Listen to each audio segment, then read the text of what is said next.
여러분 안녕하십니까? 사진초보 전문가 되기 함성호입니다. 지금까지 우리는 사진의 기초적인 공부를 해오고 있습니다. 카메라 조작에서부터 비사계 심도, 브라켓팅, 광선, 그리고 촬영할 때 어떻게 해야 되는가, 촬영 방법, 그런 과정들을 공부했습니다. 이제 다음 과정은 카메라 렌즈와 필터, 이렇게 공부를 하면 그 다음으로 칼라 이론과 실습, 그러면서 다음으로는 현장 사진 중심으로 케이스별로 쭉 전개해 나가도록 하겠습니다. 그 중간중간에 사진사적으로 중요한 흐름, 또 국내의 사진가의 주요한 작품, 또 제 사진을 중심으로 공부해 나가겠습니다. 우리는 사진을 크게 나누면은 풍경사진과 인물사진 이렇게 나눌 수 있는데, 풍경사진과 또한 다큐멘터리 이렇게 나눌 수 있습니다. 오늘은 우리가 풍경사진 중에서 미국의 세계적인 풍경사진가 안셀 아담스의 사진을 보면서 오늘날 갖는 의미, 그리고 앞으로 여러분들이 이 사진가를 어떻게 참고해야 할 것인가 하는 점에서 그의 사진을 중심으로 살펴보도록 하겠습니다. 안셀 아담스는 미국이 낳은 세계 최고의 풍경사진가 중에 한 명이었습니다. 안셀 아담스는 1902년에 출생하여 1984년에 사망했으니까 80세가 넘도록 아주 장수했습니다. 그는 세 가지 점에서 나누어서 설명드릴 수 있습니다. 첫째는 인간적인 승리입니다. 그는 선천적인 심장 질환자였습니다. 따라서 조금만 걸어도 숨이 차고 하는데, 그는 사진가로서 전향하여 요세미티라고 하는 미국 캘리포니아에 있는 국립공원을, 물론 안셀 아담스의 사진으로 인해서 내셔널 파크, 국립공원으로 지정되었습니다마는 일생 동안 그 무거운 대형 카메라의 장비를 짊으시고 요세미티를 촬영했고, 미국 전역의 큰 산들을 주로 찍었었습니다. 그래서 그 신체적 결함을 극복한 인간 승리란 측면에서 매우 칭송할 만한 인물입니다. 그리고 두 번째는 사진가로서는 역대 미국 세계 사진가사 중에서 사진 가격을 풍경 사진으로 최고로 올려놨던 인물입니다. 1920년, 30년, 40년, 50년대까지 사진 가격을 아주 최고로 올려놨습니다. 여러분들 오늘 사진 보시면서 설명드리겠습니다만은, 자연을 그는 어떻게 다루었는가 하면 웅장하고 거대하게 다루었습니다. 매머드하고 그로테스크하게. 그래서 우리가 사진사에서 그가 속해 있던 사진 그룹이 있습니다. 사진사에서 매우 중요한 단체인데요. F64 그룹이라고 합니다. 여러분 F64 하면, F 하면 전에 한번 말씀드렸죠? 우리는 F, 조리개 값을 F로 표기하는데 64는 우리가 주름상자가 있는 대형 카메라의 렌즈에만 있는 조리개 수치입니다. 그러니까 이 그룹은 1932년에 결성되어서 짧게 활동했습니다. 주로 에드워드 웨스턴을 중심으로 안셀 아담스, 이모겐 커닝햄이라고 하는 이런 사진가들을 중심으로 짧은 활동이었지만 대형 카메라를 가지고 F64 그룹의 활동을 사진사에서 아주 중요하게 하고 있습니다. 그럼 F64라는 건 뭐냐면 카메라의 렌즈는 64로 고정해 놓고, 그러니까 극도의 펜포커스죠. 그래서 이름하여 심령적 리얼리티다. 인간의 영혼을 뒤흔들어 놓을 만큼의 사실성을 추구한 사진가다. 이렇게 말할 수 있습니다. 그래서 노출은 조리개는 고정하고 타임으로 셔터 스피드로 조절해서 풍경을 찍었던 사진가들입니다. 후일 다시 다른 사진가의 사진도 앞으로 진행하면서 공부해 보겠습니다만은, 안셀 아담스도 여기에 소속돼서 아주 중요한 역할을 했다 하는 말씀. 그러면 안셀 아담스는 사진가로서 오늘날의 입지는 어떨까? 오늘날은 시대가 너무나 바뀌어서 그의 시대는 아닙니다. 작가로서의 생명력은 그다지 이제는 그렇게 이어간다 이렇게 말할 수는 없습니다. 시대적으로 매우 중요했다. 그럼에도 불구하고 그가 오늘날까지 살아있다라고 말할 수 있는 건 뭐냐면, 사진 이론가로서, 사진 교육자로서 아주 중요한 역할을 했습니다. 이론적인 측면에서는 그 시절에는 필름으로 흑백 암실이 중요한 작업이었습니다. 우리는 흔히 흑백 시절에 암실 작업이 반을 차지한다, 이런 얘기가 있을 정도로 암실 작업이 매우 어렵고 중요한 작업이었습니다. 그런데 그 흑백 프린트, 흑백 인화하는 이론을 학문적으로 세계 최초로 체계화한 인물입니다. 그래서 이름하여 존 시스템이라고 붙였습니다. 그래서 존 제로에서부터 존 9까지, 존 제로는 먹색, 블랙에서부터 존 9은 화이트, 백색까지 10단계로 흑백 프린트의 이론을 정립했습니다. 그 이론을 바탕으로 후일 1960년대 이후에 또 풍경사진의 대단히 중요한 작가들인 마이너 화이트나 해리 켈란이 자기네들의 또 암실 노하우를 그것을 바탕으로 덧붙여서 존 시스템을 더욱 발전시킨 그런 아주 중요한 업적을 남겼습니다. 또한 그 밑에서 조수로 활동한 사진가들이 또한 후일 아주 독창적인 사진가로 사진사에서 아주 빛나는 업적을 남겼습니다. 그리고 또한 그는 이러한 모든 공적에 힘입어서 미국인들에게 주는, 미국 정신을 세계에 가장 잘 드높인 인물에게 주는 미국인 최대의 영광인 자유의 메달 오브 프리덤을 생전에 받았습니다. 여러분 아시는 팝송 가수 엘비스 프레슬리나 또 영화배우 존 웨인, 이런 사람들이 받았고, 이 근간에는 2, 3년 전에 골프 황제 타이거 우즈가 받았습니다. 참으로 대단히 영광스러운 상입니다. 이 상을 안셀 아담스가 받았다 하는 것을 말씀드리고요. 그러면 지금부터 그의 사진을 한번 보시도록 하겠습니다. 자, 첫 번째 사진은 안셀 아담스의 책 표지 사진입니다. 안셀 아담스 클래식 이미지스 이렇게 나와 있습니다. 안셀 아담스의 고전적인 사진, 이렇게 정통의 사진, 이렇게 해서 표지 사진입니다. 대체로 책은 또 전람회도 그렇습니다만은 표지나 또 엽서의 경우에는 대체로 대표작이라고 할 만한 사진을 싣게 되는 것이죠. 자, 책 표지입니다. 두 번째 사진 보시겠습니다. 책 안쪽에 보면 안셀 아담스의 셀프 포트레이트 이렇게 나와 있습니다. 자기의 자화상입니다. 참으로 저는 이 사진 처음 보고 대단히 놀랐습니다.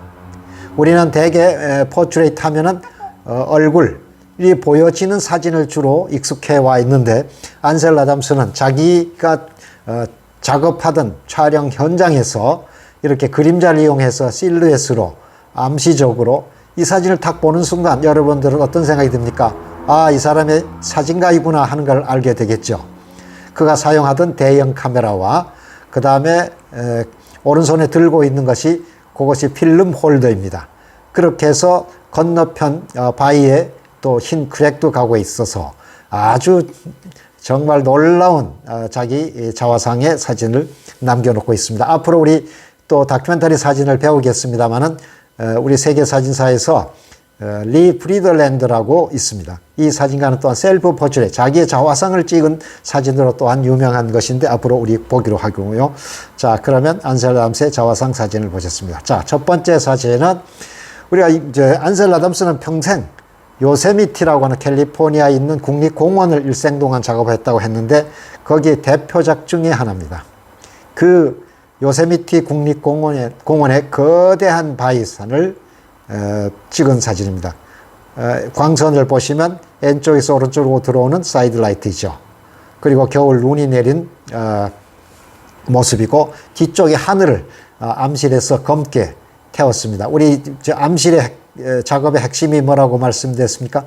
버닝인 터칭, 태우기와 부분 가림, 이것이라 했습니다. 여기는 태우기로 하늘을 검게 함으로써 바위산이 윤곽선이 쭉 드러나도록 그렇게 이제 처리했습니다.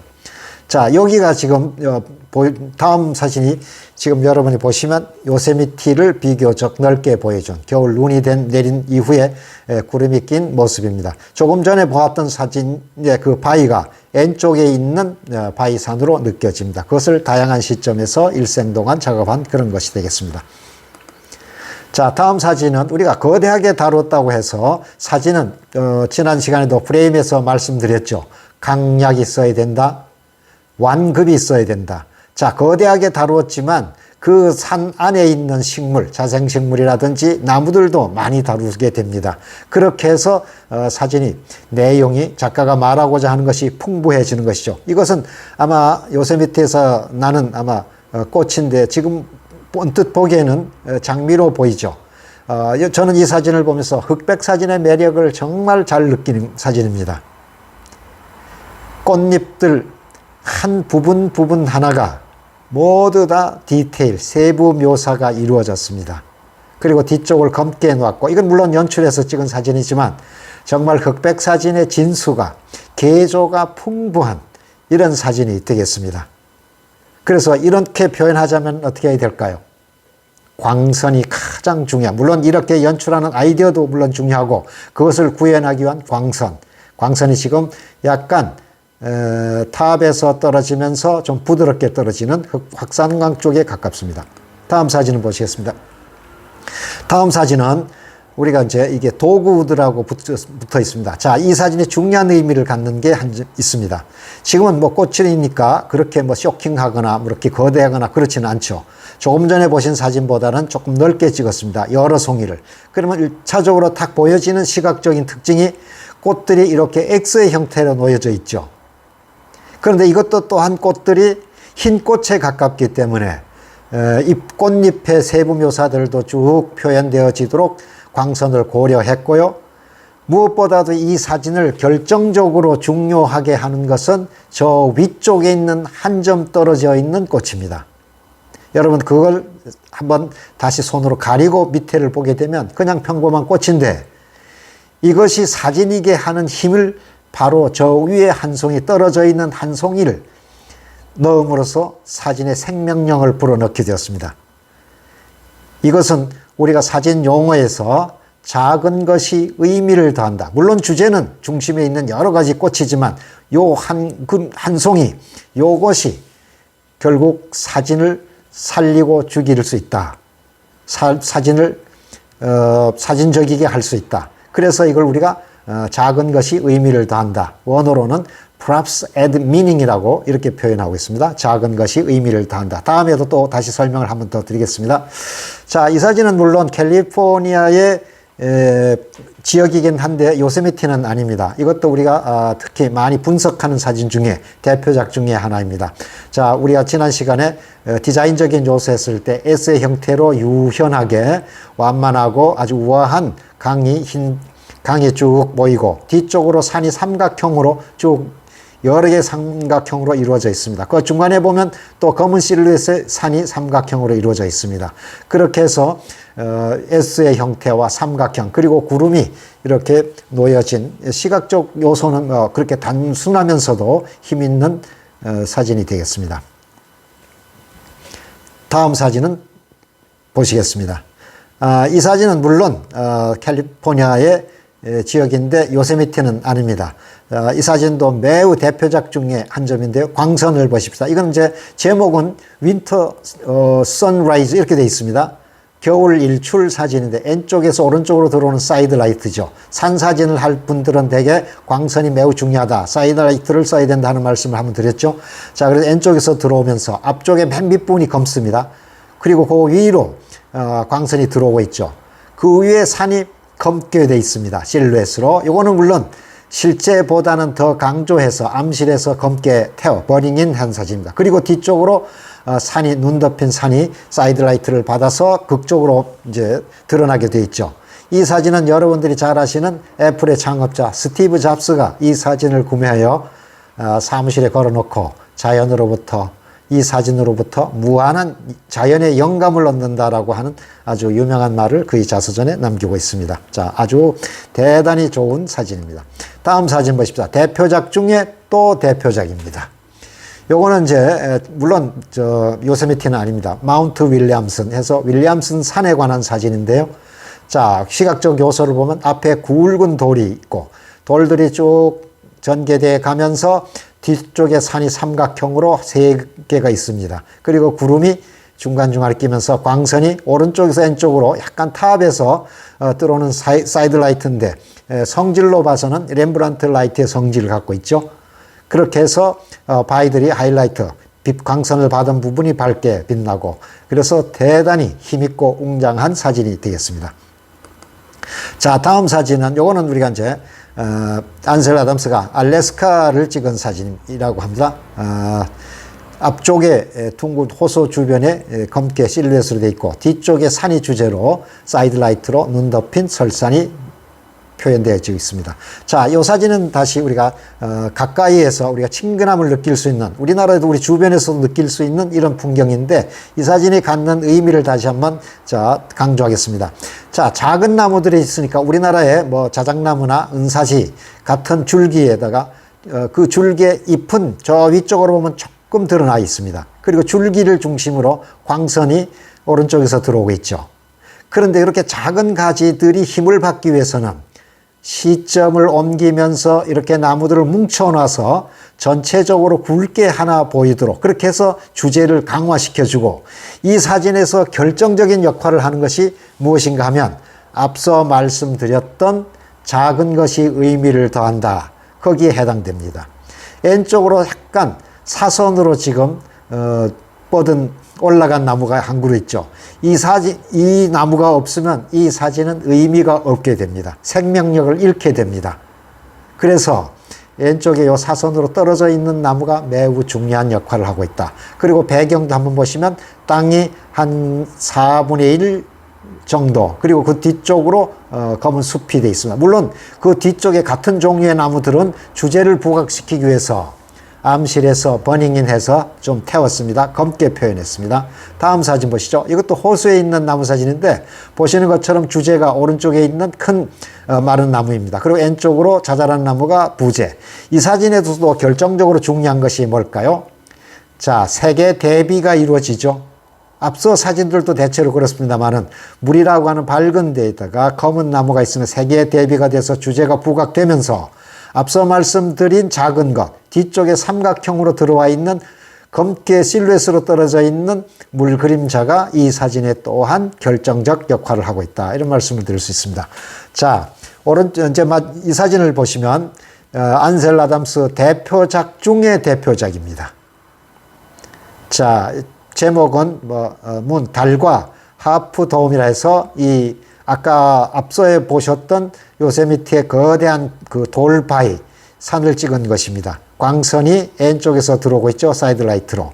물론 암실에서 앞쪽에 왼쪽에 있는 검은 것은 검게 더 표현했고 오른쪽으로 그림자가 떨어지면서 바위가 전체적으로 드러나는 것이 아니라 이런 형태미를 갖추면서 밝게 드러나고 있죠. 그러면서 바위의 질감, 텍스처가 쭉 다 묘사되면서 나탈이 쭉 떠 있습니다. 하늘도 물론 약간 검게 표현함으로써 버닝인해서 달이 더욱 두드러지게. 그래서 우리가 산 사진을 흑백으로 안셀 아담스 같이 거대하게 해결할 경우에는 반드시 광선과 아울러 요 다음 시간에 배우게 될 필터를 쓰셔야 되는데 오렌지 투나 레드 필터를 걸면은 이렇게 하늘 같은 것이 더욱 검게 표현되어집니다. 자, 이 사진에 관해서는 제가 강릉에서 안셀 아담스 전을 우리나라에서 두 번째로 유치해서 전시한 적이 있었습니다. 대학원을 들어가기 전에 우리나라의 사진 평론을 전공한 김승권 선생님이 한국에 일본서 공부하고 안셀 아담스의 오리지널 프린트를 가져온 것을 소배해서 강릉에 전시한 적이 있었습니다. 여기에 관한 에피소드나 이런 것들이 아주 재미난 것이 있는데 이런 건 다음 기회가 되면 한 번 더 소개해 드리도록 하고 오늘은 안셀 아담스의 사진을 여러분과 함께 감상했습니다. 자, 결론적으로 안셀 아담스의 사진은 극도의 펜 포커스로 F64 조리개를 조여서 우리가 그러면 소형 중형 카메라에서는 조리개를 다 조여인다고 하면 한 32, 27 내지 32죠. 그리고 나머지는 타임으로 조절하면 되고 그래서 자연을 거대하고 웅장하게 해석했다. 그런데 우리가 반드시 알아야 할 것은 오늘날은 안셀 아담스의 사진풍을 만약에 답습한다고 하면 시대착오적이다. 그러면 이런 방식은 뭘까? 원고나 이런 사진에서는 광고 사진에서는 좋습니다만 창작 사진에서는 이것을 넘어서는 해석이 필요하다. 사진가로서는 그렇다 하는 말씀을 드리고, 사진 이론가로서는 그 좋은 시스템을 학문적으로 체계화시켜서 아주 영원히 빛날 업적을 남겨놨다, 이런 말씀을 드리겠습니다. 자, 그러면 오늘 여러분들과 함께 안셀 아담스를 조금 길게 감상하셨습니다. 사진 초보 전문가 되기. 여러분 하루 10분 온라인상에서 저 함성호와 함께 만나서 사진 공부하시죠. 사진은 우리 삶의 질을 풍부하게 합니다. 여러분 오늘 공부가 유익하셨습니까? 유익하셨다면 구독과 좋아요 그리고 공유도 해주시면 더욱 좋은 방송이 되도록 노력하겠습니다. 다음 시간에 뵙겠습니다.